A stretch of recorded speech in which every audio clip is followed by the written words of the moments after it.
In Washington, D.C., on Capitol Hill, a congressional briefing titled Cognitive Warfare, Influence, Info-Terrorism, and Manipulation was held at the Rayburn House Office Building, where members of Congress shape national policy.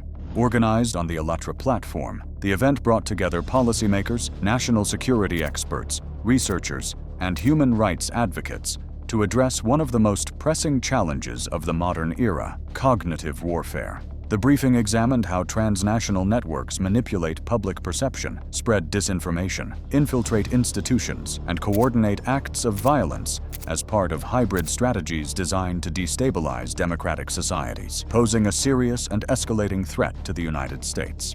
This form of attack does not destroy society with bombs. It corrodes them from within through the cognitive warfare. We assess with significant confidence that these methods are being developed and deployed by coordinated transnational network that constitutes a new form of hybrid terrorism. Core element of its modus operandi were directly taken from the Nazi propaganda. The network also uses the KGB psyop inventions.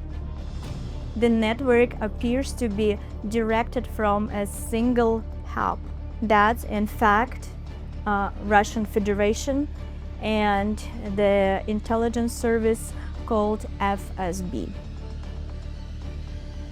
Today's version of the anti-cult movement was reinvented in the early 1990s, this time on Russian soil, with a very deliberate purpose. The purpose was to serve as a tool of reviving a totalitarian regime and undermining democratic world.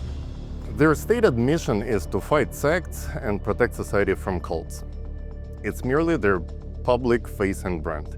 The true network methodology is information psychological violence. Their primary weapon is stigmatization, public defamation, and the systemic incitement of social hatred against minority religious, social, and political groups.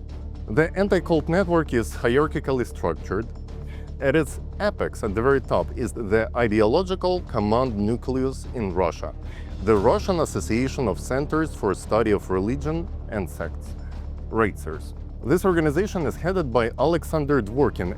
Reitzers includes nearly all missionary departments and centers of the Russian Orthodox Church, so it's present in every city in Russia where Russian Orthodox Church is present.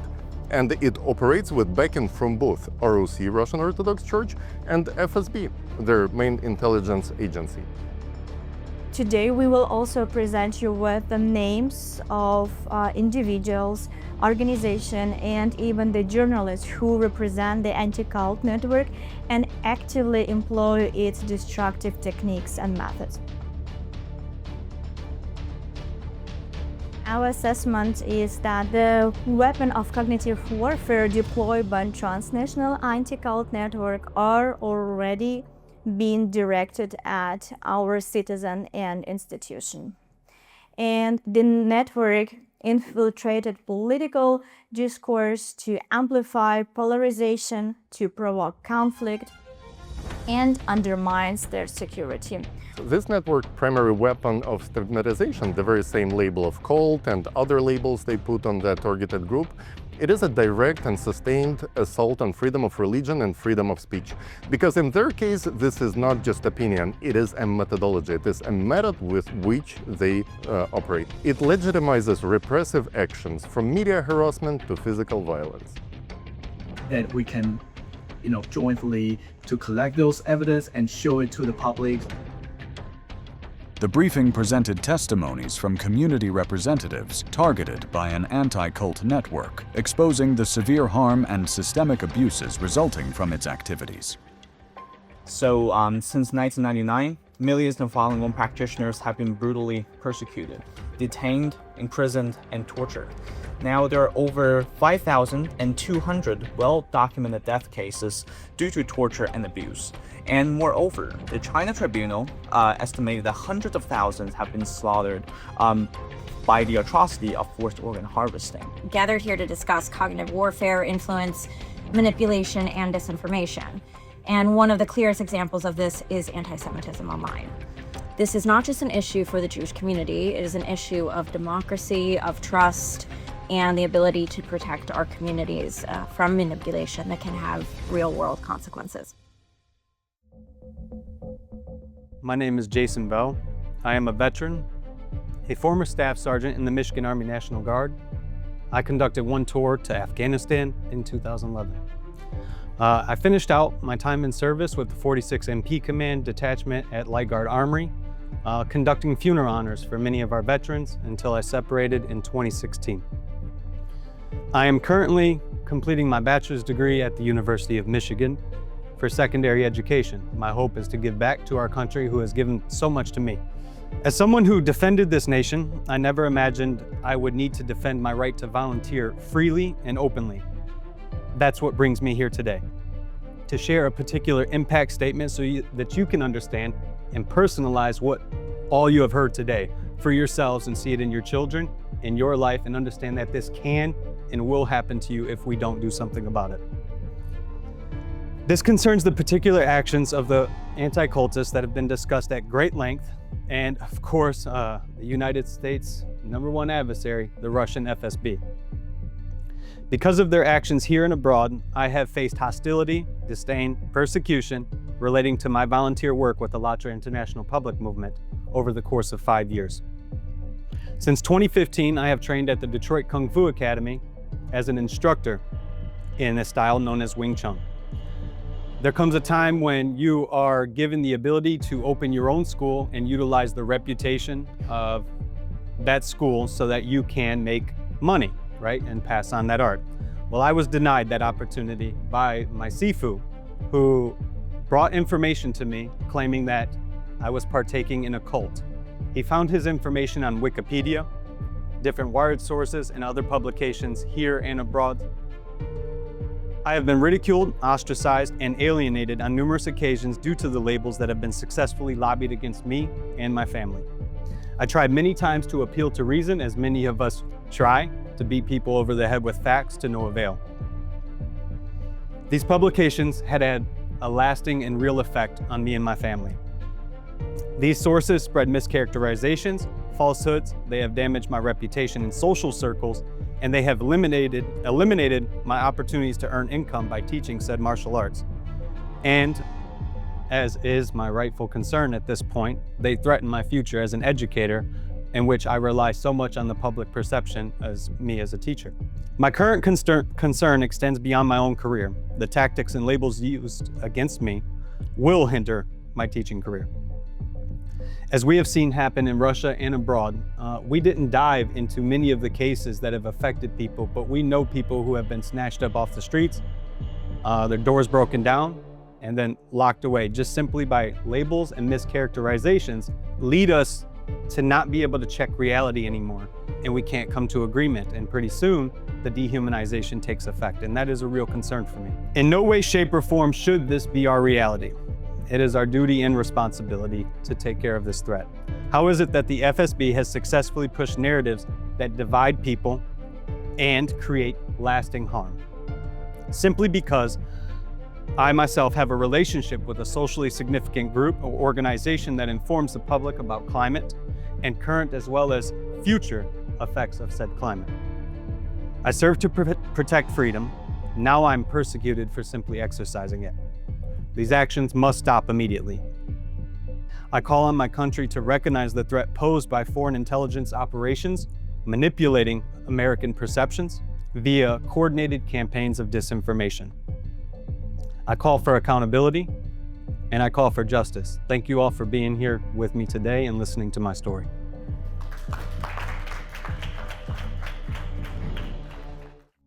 The network's influence extends to the highest levels.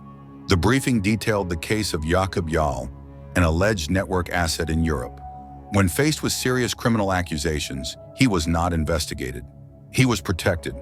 Witnesses report systemic sexual violence with a focus on age 8 to 13. Witnesses describe Jal secretly administering injections of unknown substances to children in a separate room. Witnesses recount that he committed acts of sadistic cruelty, including forcing victims to engage in coprophilia and killing stray dogs. Consider the story of a child the documentary calls Violet. At just 13 years old, she was allegedly raped by Yal, who, according to her, first slipped something into her water, but she didn't immediately realize it. Then he raped her several times, and when she tried to escape, Yal cut her with a knife. The documentary shows Violet recounting this trauma, still bearing the physical and emotional scars years later. One of the most shocking aspects of this case is the reason that victims gave for their silence. Why they did not go to police? Because, as they explained themselves to journalists, inherent power imbalance, the legacy of colonial dynamics, taught them that the word of a white person from Europe would always outweigh the testimony of a poor local children. Yal, as they believed, was untouchable. Witnesses state he used photos of smiling African children to solicit donations from well-meaning Europeans, collecting an estimate of 2 million Czech crowns, about 85,000 USD. But according to these witnesses, none of that money went to children. Instead, it was used to fund Yal's personal lifestyle, to buy drugs, which he distributed among the youth, which local leadership documented, and there is official document on and drug dealing charges against him.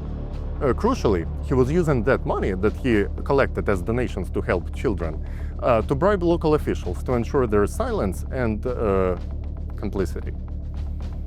The testimonies of Violet and other children in Moshi could have easily disappeared, buried by fear, poverty, and systemic indifference.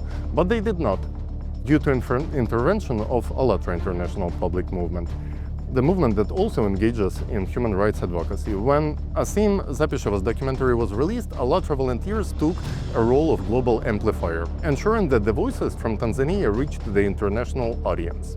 ALLATRA volunteers formally appealed to the authorities in Czech Republic, presenting them with all the documented evidence and demanding the full investigation. Faced with a thoroughly documented report of heinous crimes allegedly committed by one of its citizens, the expected response from any responsible and reasonable government, particularly a member of NATO and the European Union, is clear: to launch an immediate and thorough investigation. But the Czech government did completely opposite. What we witnessed was a deliberate campaign of obstruction and denial, and a shocking inversion of victim and the perpetrator. And the Czech government, led by its highest law enforcement official, chose to publicly exonerate the alleged serial child abuser, and in doing so, they sent a chilling message to the victims: your voice do not matter. At the same time, it also signaled to FSB-linked anti-cult operatives in Europe that they can enjoy full protection and impunity for their inhumane activities. Subjected these children to a second form of violation. Their trauma was denied, their credibility was attacked, and their suffering was deemed less important than the reputation of their alleged attacker. This legal failure is inextricably linked to a systemic racism. By its actions, Czech government created a de facto hierarchy of human value. The reputation of one white European citizen was publicly and forcefully prioritized over the sworn, documented testimonies of dozens of Black African children. The implication is staggering, that democratic institutions are being leveraged to protect the assets of a hostile intelligence service. This is not a European problem. This is a clear and present danger to the United States. A network that can shield its agents in Europe can spread disinformation and manipulate politics in America. We therefore recommend that Congress takes following 4 actions. First, a thorough investigation of the anti-cult network and all affiliated actors is urgently required. Second, we urge Congress to launch immediate investigation into key figures within this network, starting from Jakub Jal and his political protector. Third, the United States must use its full diplomatic leverage to pressure the Czech government and the European Union to stop obstructing justice. We must insist on full, transparent, and international investigation into the case of Jakub Jal, consistent with their binding obligations under the Lanzarote Convention. This must include holding accountable any and all officials who obstructed or suppressed the initial calls for investigation. The session ended with a call for an international investigation into the network and its affiliates. Weapons of cognitive warfare deployed by transnational anti-cult network are already being directed at our citizen and institution. Its ideology constitutes a frontal assault on the First Amendment by promoting a framework where belief itself can be criminalized, while simultaneously served as the tool of Russian foreign policy to destabilize democracy from within. And today, it is no longer sufficient to merely just study how they operate. It's time to really protect. So it's time to defend ourselves from their actions and save, of course, our nation and our families.